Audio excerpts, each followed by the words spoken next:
Hello, this is Erin with the Joy in Pens and Paper, and today I'm going to do some swatches of the different orange inks that I have. In my collection, I currently have 4 ink samples. I have 3 Diamine ink vent bottles, and I have 1 full-size bottle in the orange color family. So let's get started. I did not order these by color, so just gonna grab and go. So this first one is Anderillium Flapjack Octopus Orange. And let me just zoom in. And I'm using a Kakamori brass dip pen.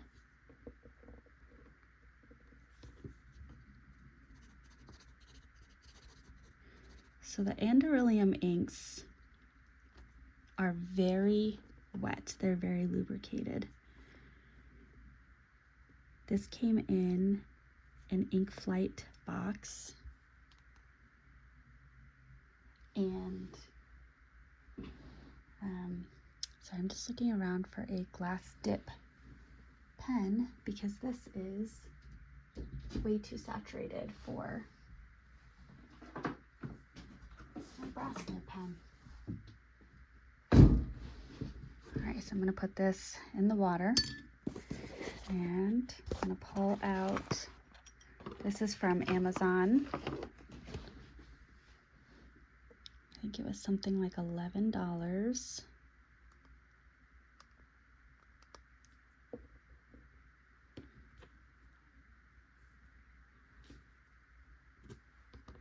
All right, you see how much came out there. So, that hot mess. All right, let's try. This is still very lubricated.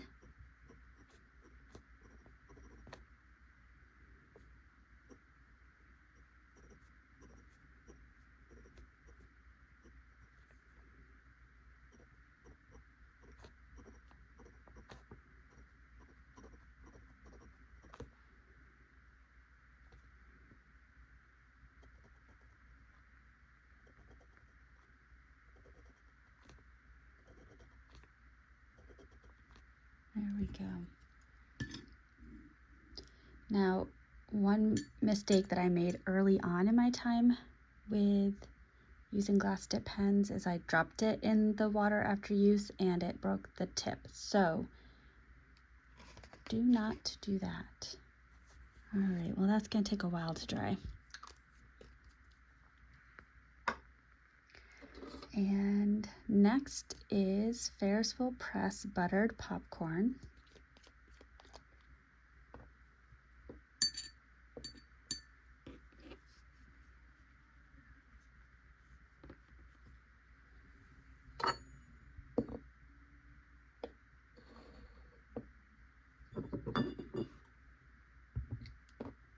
There we go. Sorry, I'm blocking natural light now. There. All right.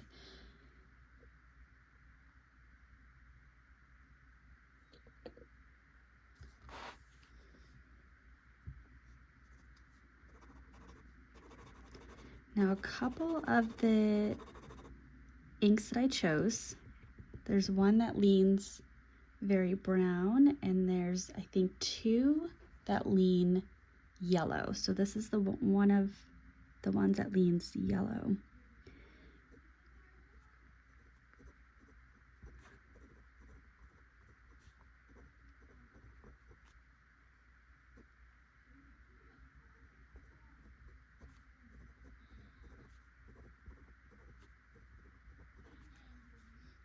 And with the Kakamori brass nib pen,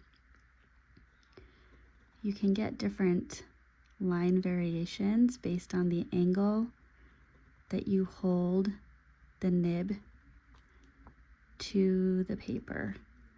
And so you can get from very fine, or from very broad to very fine.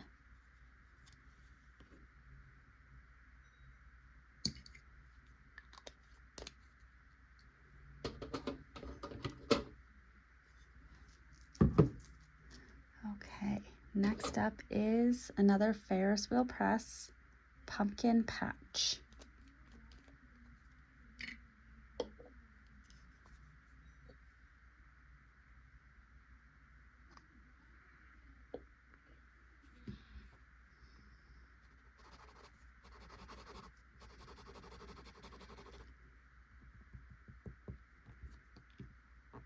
This is also one that feels very lubricated.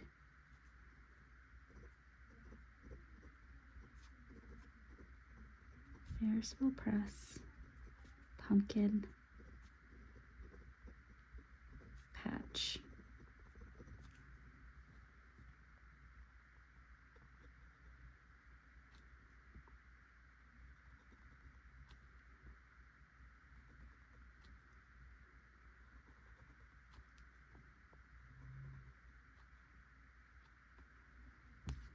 There we go. That was a much better example of the varied line widths. Oh, this page is just so bright. I love it.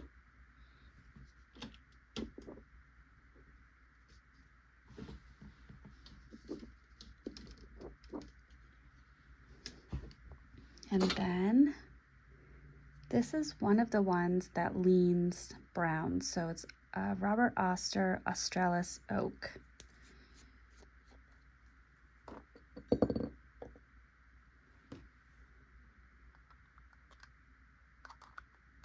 And I might swatch it and think, well, that was dumb. But as I flip through my Waringal ink swatch book, when this was dried out, it looked a little orangish. Yeah, that looks very brown.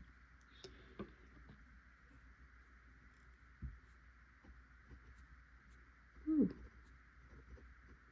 Robert Oster Australis Oak.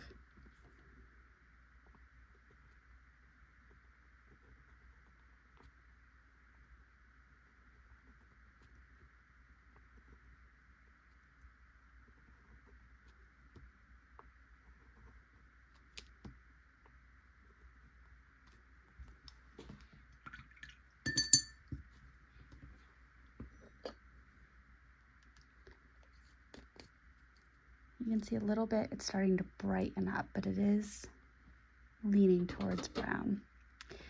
All right, next up is one of the 3 Diamine Wanderlust. This is one of their standard inks.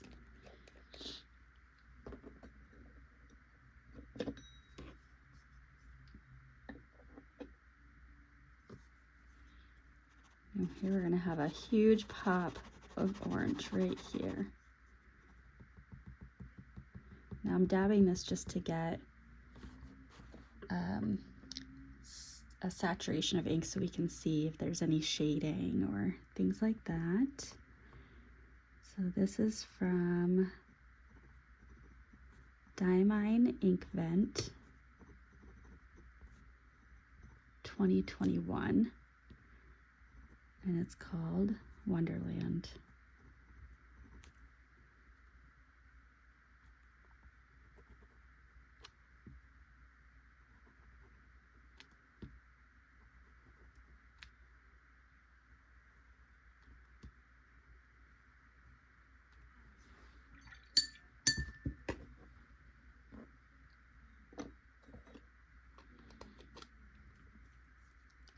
Now, if you are someone that watches some of my other videos, I tend to be a little chatty and tell stories and things like that. I'm not doing that in this ink swatching video because I don't know when someone may be watching it, and then information could be very out of date,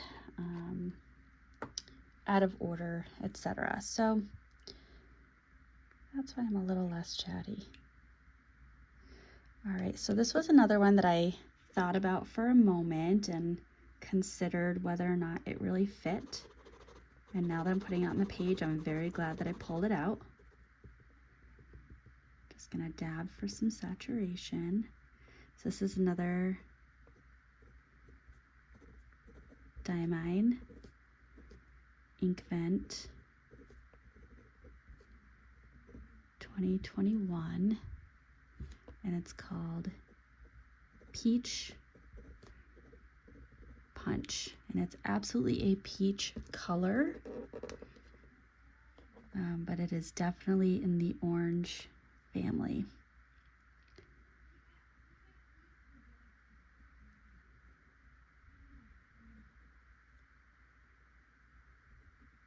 And what I'm doing is each time that I pick up my brass dip pen, I'm switching my angle just the tiniest little bit, just to show the line width variations that you can get.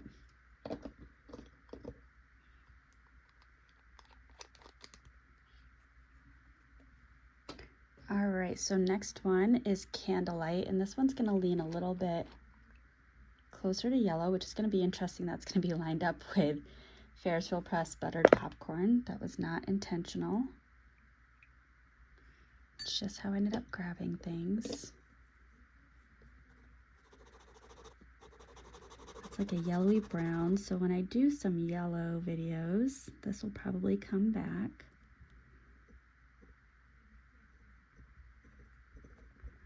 Alright, so another Diamine Ink Vent. The only one I've gotten is 2021, but I did get a couple of bottles from 2020 and I think 2022. I'll have to double check, but this one is Candlelight.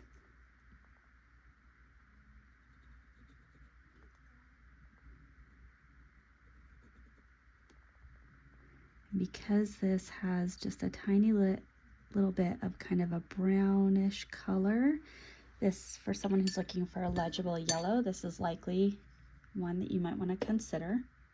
But it's got a little tiny kind of shift towards orange. And then the last one is Sailor 50 States, Massachusetts.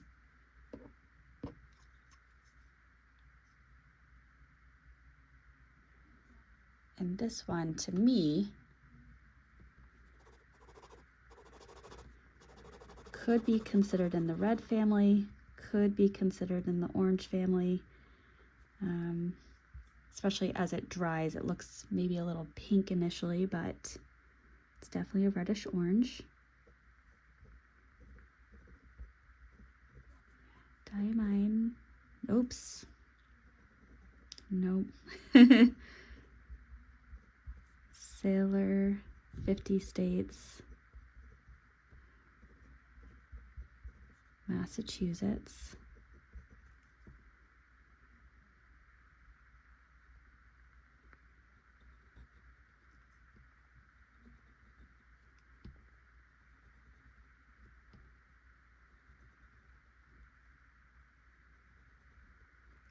There we go. So those are my orange inks that I currently have in my collection.